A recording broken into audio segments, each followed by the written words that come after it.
আর একটা দোয়া শিখায় দেই ইনশাআল্লাহ। এই দোয়া করলে রিজিক তো বাড়বেই ইনশাআল্লাহ। আপনার যত ঋণ আছে ইনশাআল্লাহ আল্লাহ পাক শোধ করে দিবেন। বিশ্বাস করলেন না? এই দোয়া শিখাই দিচ্ছি, এই জন্য আমাকে হাদিয়া দেওয়া দরকার, স্পেশালি আমাকে এখন হাদিয়া দেওয়া দরকার।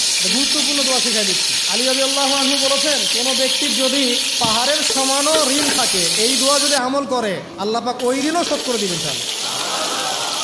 আর ঋণ কেমন জানেন? ওই যে এখন মানুষ ঋণ নিচ্ছে 1 কোটি টাকা ব্যাংক থেকে, 2 কোটি টাকা ব্যাংক থেকে, হ্যাঁ, কত বছর, 10 বছরের জন্য, 20 বছরের জন্য বাড়ি করছে, তাই না?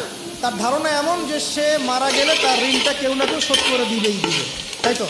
আর আল্লাহর রসুল কি বলছেন দেখেন, একজন মারা গেছেন, নবী সাল্লাল্লাহু আলাইহি ওয়াসাল্লামের সময় একজন মারা গেছেন।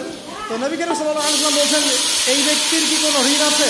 একজন সাহাবী বলেন, হ্যাঁ ইয়া রাসূলুল্লাহ, তো ঋণ আছে। নবীজি বললেন, তোমরা ওর জানাজা পড়ো, আমাকে ডেকো না, তোমরা ওর জানাজা পড়ে নাও, আমি জানাজা পড়তে চাচ্ছি না। আমি এখন কেমন করে আপনাকে বুঝাবো ঋণ কত ভয়ঙ্কর জিনিস। আপনি যে ব্যাংক থেকে 3-4 কোটি টাকার লোন নিয়ে রাখছেন, লাখ লাখ টাকা লোন নিয়ে বসে আছেন, দিব্যি সুখে বসে আছেন, এমন চিন্তায় যে আপনার মৌত হবে না। আর নবী সাল্লাল্লাহু আলাইহি ওয়াসাল্লাম সময়ে একজন মারা যাচ্ছেন, তিনি বলছেন তোমরা জানাজা পড়ে নাও, আমি জানাজা পড়তে চাচ্ছি না। মানে ঋণগ্রস্ত ব্যক্তির জানাজাও তিনি পড়তেন না। তারপরে একজন এসে বললেন, ইয়া রাসূলুল্লাহ, আমি তার ঋণ শোধ করে দিব, তার যা ঋণ আছে আমি শোধ করে দিব। তখন নবী এসে জানাজা পড়লেন সাল্লাল্লাহু আলাইহি ওয়াসাল্লাম। তো আপনার এই কোটি কোটি টাকা ঋণ শোধ করার লোক তো রেডি আছে নাকি? আছে না?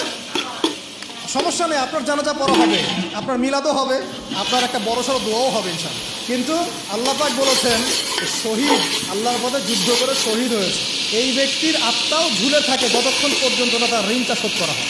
এবার বলেন আমি কি বুঝাবো? আর কিছু বলতে হবে? তো এখন সেই দোয়া শিখাচ্ছি আপনাদেরকে, যে দোয়া শিখলে আপনারা ঋণ থেকে বাঁচবেন ইনশাআল্লাহ। কত দিবেন বলেন? আচ্ছা, হ্যাঁ, এই তো শুকরিয়া। দোয়া করবেন যেন আল্লাহ পাকের দিনটাকে আল্লাহর জমিনে প্রতিষ্ঠা করতে পারে।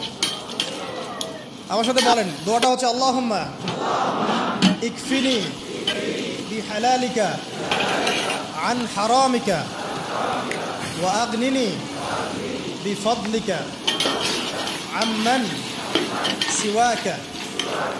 এই দোয়াটা ছোট না, এটা মুখস্থ করবেন, সেজদায় পড়বেন, নামাজের সেজদায় পড়বেন, আত্তাহিয়াতু দরুদ শেষ তারপরে পড়বেন, নামাজ শেষে হাত তুলে করবেন, যখন তখন শেষ রাতটা করবেন, ইনশাআল্লাহ দেখবেন আপনার ঋণ বলতে কিছু থাকবে না।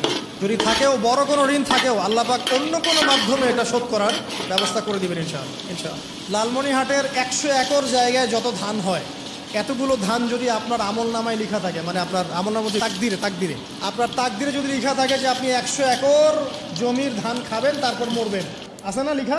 একটা দানা কম বেশি হবে।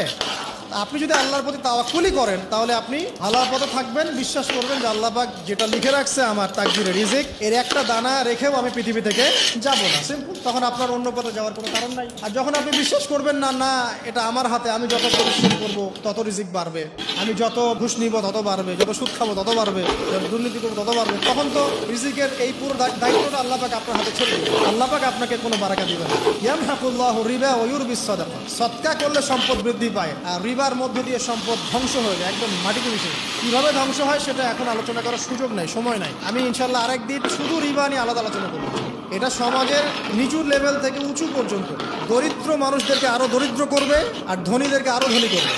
সম্পদ এক শ্রেণীর মানুষের হাতে গিয়ে জমা হয়ে যাবে, সবার হাতে সম্পদ এভাবে সার্কুলেট করতে থাকবে না। আর যখন আপনি জাকাত ভিত্তিক অর্থনীতি চালু করবেন, সদকা করবেন, হালালে থাকবেন, ব্যবসা করবেন, তখন সম্পদ এক হাত থেকে আরেক হাতে ঘুরতে থাকবে। এটা এমনি বুঝবেন না, ইনশাআল্লাহ আরেকদিন বুঝাবো। আসেন, যে দারিদ্রতা দূর করতে চান, সচ্ছলতা চান, কয়েকটা কাজ করেন। এই যে বললাম, 1 নাম্বার সূরাতুল ওয়াকিয়া তেলাওয়াত করেন, 5 ওয়াক্ত নামাজ জামাতে পড়েন, ডেইলি কিছু সময়ের জন্য কোরআন তেলাওয়াত করেন, আর আল্লাহর কাছে রিজিক চান, জিকির বেশি বাড়ায় দেন। পারবেন না ইনশাআল্লাহ?